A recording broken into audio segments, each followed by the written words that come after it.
собрание? Ке има ли мнозинство за пат на владата? Денес се гласа за нејзина доверба.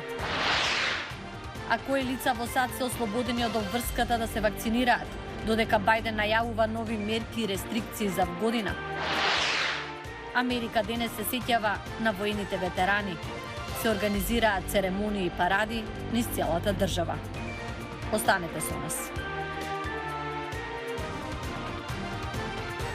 Поздрав до сите што не гледаат. Јас сум Милена Ѓоргиевска. Ова е Ньюсфлеш на Гласот на Америка на македонски. Денес се гласа за доверба на владата, но дали ќе има мнозинство таа да падне? Со оглед на тоа дека ситуацијата се менува, а со цел точно и проверено информирање, Гласот на Америка ве повикува оваа тема да ја следите на нејзината веб страница и социјалните платформи. А овде продолжуваме со вестите од САД. Денес американците го слават Денот на ветераните. Празникот се одбележува со церемонии и паради во чест на сите војници, кои служеле на државата во војна и мир. Оваа година е 100 годишнината од гробот на незнајниот војник на националните гробишта во Арлингтон, кој представува споменик за војниците од двете светски војни и Корејската војна, чии останки биле исчезнати. Прв пат во 100 години им се дозволува на граѓани да положуваат цвеќе пред споменикот. Ова е прв ден на ветераните и од крајот на американскиот воен ангажман во Авганистан. Но пред да слушнете повеќе за ова, следува информација за вакцинирањето против COVID-19 во САД и за тоа кои лица и под какви услови може да бидат ослободени од оваа обврска. Покрај неговата вообичаена листа на задачи, Олег Гурин, свештеник во Руската протестантска црква во Лос Анџелес, Калифорнија, има за пополнување и многу документи. Од време на време, верниците од него бараат да потпише белешка со која ги ослободува од вакцинација против COVID-19 поради религиозни причини. На данный момент всем желающим... Во овој момент јас потпишувам такви белешки за ослободување за сите мои верници кои тоа го сакаат. Тоа е во слободна форма и само пишувам дека според нашите верувања не сметаме дека е правилно да ја примиме оваа вакцина. Во Калифорнија можно е да се добие ослободување од вакцинација за COVID-19 поради религиозни верувања. Постојат два критериуми што треба да се исполнети. Еден од нив е дека тоа е искрено верување, а тоа е нејасен термин.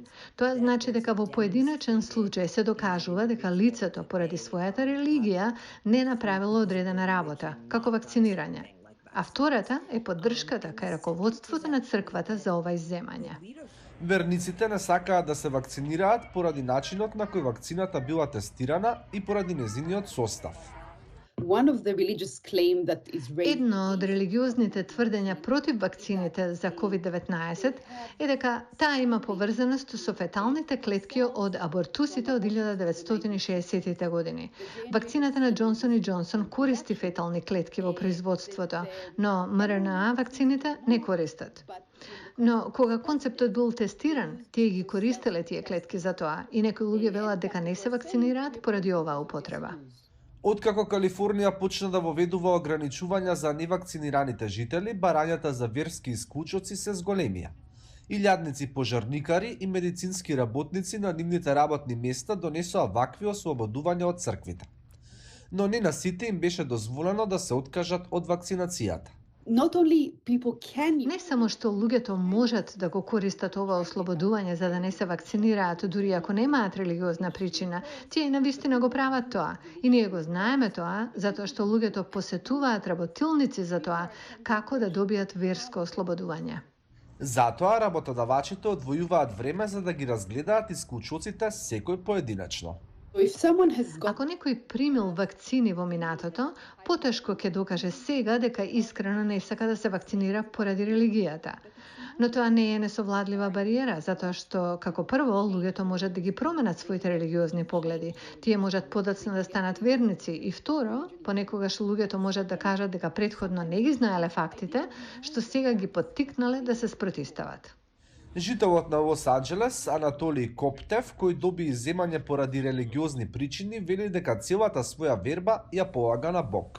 Ја мог покајаца месец назад. Да, може би примив некои вакцини во минатото, но тогаш станав религиозен, а верата не ми дозволува да се вакцинирам. Ова можеше да се случи вчера, а јас добивам изземање денес. И мислам дека не може да ми судат затоа што подоцна станав религиозен. Експертите велат дека властите во Калифорнија можат во секој момент да ги забранат верските исклучоци. И во тој случај верниците ќе мора или да се вакцинираат или да одат на суд. А денешниот празник во чест на воените ветерани е особено емотивен за семејствата кои изгубиле нивни блиски. Гласот на Америка разговараше со мајка, чиј син загинал во војната во Авганистан. Еве што неговата жртва значи за неа. Денис Вилијамс често оди кај меморијалниот зид за конфликтите на Блискиот Исток долж реката Илиноис во близина на Марсеилс, Илиноис. Овој споменик им оддава почит на сите загинати од 1967 во сите конфликти на Блискиот Исток. Луѓето забораваат дека загубивме 3 војника во војната во Јом Кипур во 1967, при падот на хеликоптерот Black Hawk во Могадишу и нападот врз носачот на авиони USS Cole. Ова не е споменик само за после 11 септември, туку за сите конфликти на Блискиот Исток. Но има едно име на овие зидови што е најблиску до незиното срце. Незиниот син Ендрю Мири. Ова не е подсетник за неговата смрт. Ова е да ги подсети живите дека се што имате е купено со нивните имиња. Нешто за сеќавање и за почет. Војникот Ендрю Мири бил дел од 101-та армиска противвоздушна единица во Јужен Авганистан во 2010 кога бомба самоубиец со моторцикл детонирал експлозивна направа во негова близина. Мири имал 21 година кога бил погребан на денот на ветераните 11 ноември 2010 во близина на неговиот дом во Илиноис. Тој е еден од 2400 имиња на споменикот за сите починети од американската армија кои служиле во Авганистан од 2001. Мири ја посетил мајка му само неколку недели пред да загине. Вилијам се присетува дека никогаш не се посомневал во легитимитетот на мисијата да се елиминираат терористичките закани во странство. Апсолутно веруваше дека ако не војуваме со нив таму, тогаш ќе војуваме тука. Веруваше дека тоа што го прави е исправно.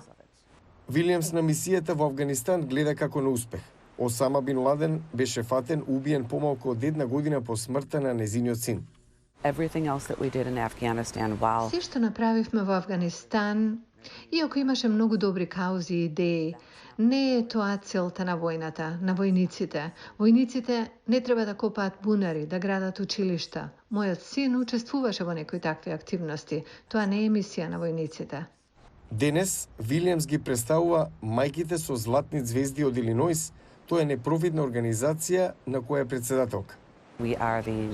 Ние сме мајки на оние кои загубиле дете или деца поради нивната одлука да ја носат униформата на нацијата. Сад го одбележуваат првиот 11 ноември на денот на ветераните по крајот на војната во Авганистан, датум што исто така одбележува точно 11 години од загинувањето на синот. Вилијамс одговара на тешко прашање кое честопати и е поставувано. Постојано ме прашуваат дали вредеше. Нема такво нешто што може да ја оправда смртта на синот за една мајка. Но мојот син не војуваше за афганистанскиот народ, за било која политичка партија, туку за заклетвата што ја дал пред уставот.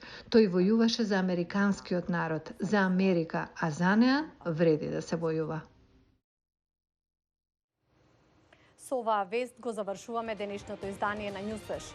Уште еднаш да ве повикам за сите најнови информации за политичката ситуација и гласањето од доверба на владата. Да појдете на нашата веб страница glasnaamerika.com и социјалните медиуми. Јас сум Елена Ѓоргиевска, ве поздравувам до утре. Пријатно.